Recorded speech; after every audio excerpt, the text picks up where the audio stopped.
Hello guys, welcome to Unicorn Princess Tarot. So ito yung reading natin for Aquarius. Take only what resonates guys. Personal reading, kung gusto ninyo, meron yan pero hindi sa akin. Kay Jing Tarot Reader, friend ko yan guys. Okay, please do follow me on TikTok. May mga content din ako doon na maaaring magustuhan nyo. Unicorn Princess Tarot. Okay? So, pa-comment na lang sa baba. Kahit po heart-heart lang, smileys. Malaking bagay yun sa akin. Last shuffle. Let's start your reading. Aquarius. Okay, Aquarius. For Aquarius. Para sa mga Aquarius.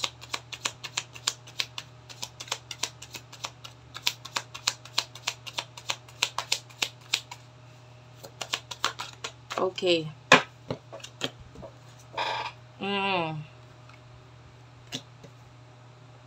Knight of Vessels, Eel, and Knight of Stones. Meron tayong nakikitang person na either binablock ka or kinakat off ka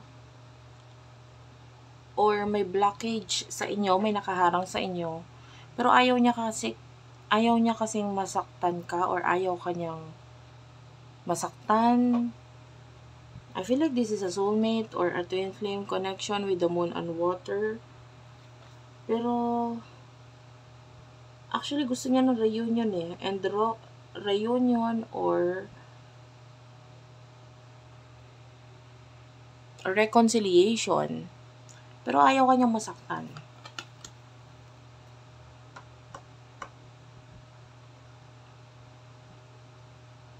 Some of you, ikaw yung naghahabol sa kanya. You are the chaser.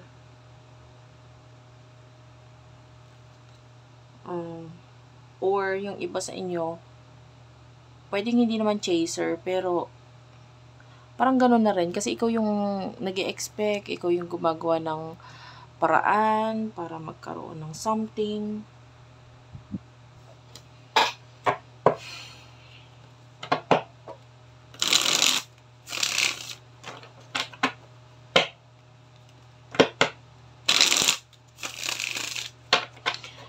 The way I see this,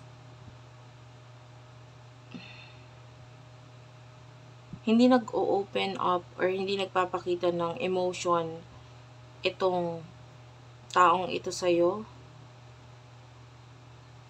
Anong emotion niya?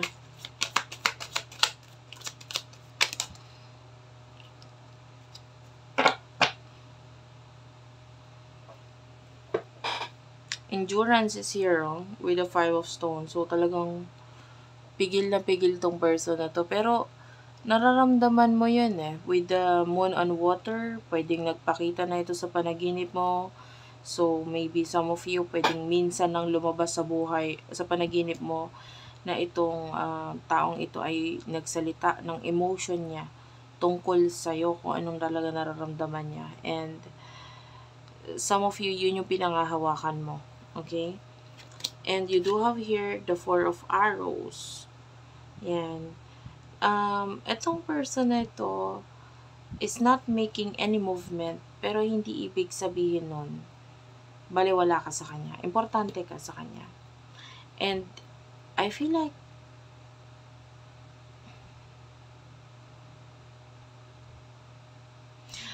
itong person na ito is hindi mo lang alam kung gaano siya nakamasid sa'yo. And you don't know because, you know, hindi mo naiintindihan yung action niya eh. Hindi mo naiintindihan kung ano talaga nararamdaman niya, especially hindi naman siya nakikipag-communicate ng maayos. Pero ang emotion niya sa'yo is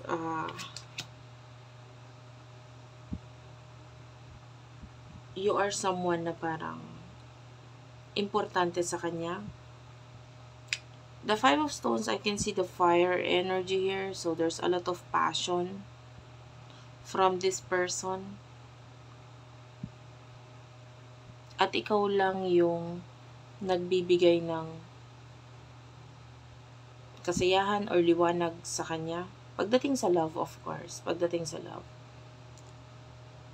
Medyo mas malaki pa nga yung paghanga or emotion na nararamdaman niya sa'yo kesa sa ikaw sa kanya. Kumbaga, akala mo ang laki na ng pagtingin mo sa kanya, pero hindi. Mas malaki pagtingin niya sa'yo. And you do have the green man. So, itong person na to is, I feel like gusto kanyang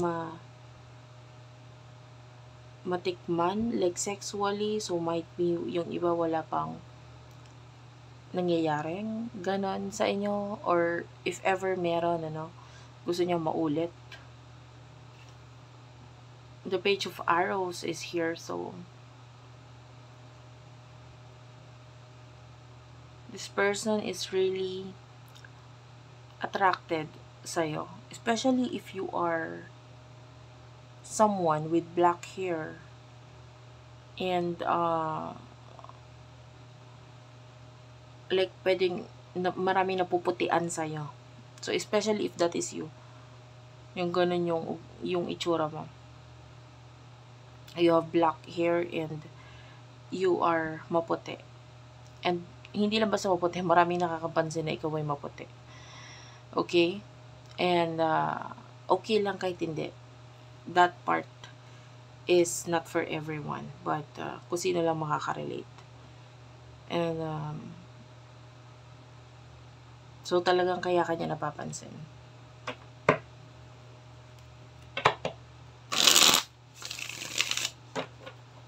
Future para sa'yo, Aquarius. For Aquarius, please.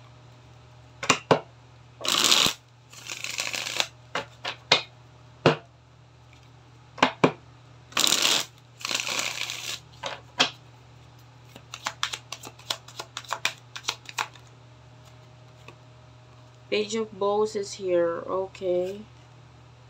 Six of Stones. Ace of Bows. Wow.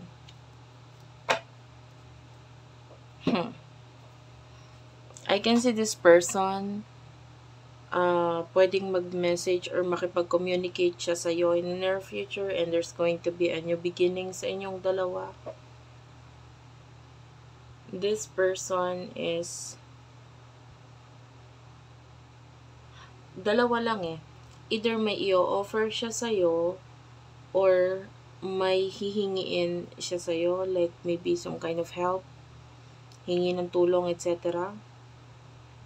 Or baliktad, this person is going to message you to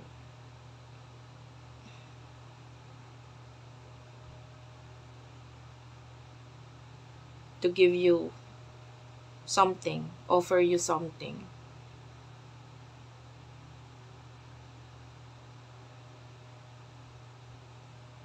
Nakakita nga pala ako ng robe.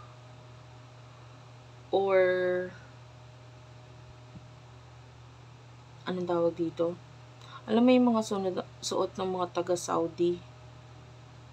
Hindi kasi ako masyadong, hindi ko alam ang tawag doon. Yung, mga nasa Saudi, Dubai, mga ganon. Yung mga suotan ng mga lalaki doon. Nakakita ko ng ganon.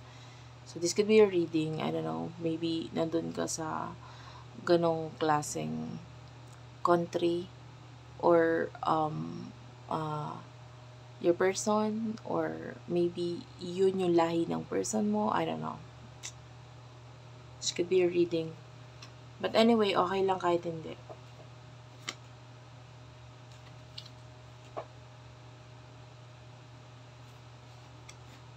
Ikaw ang target na tong person na to, pero hindi mo yon mahahalata. Like, pwedeng may movement mula sa kanya, and kaya niya gagawin yon kasi ikaw ang target niya, pero maaaring hindi mo yon mahalata. Okay?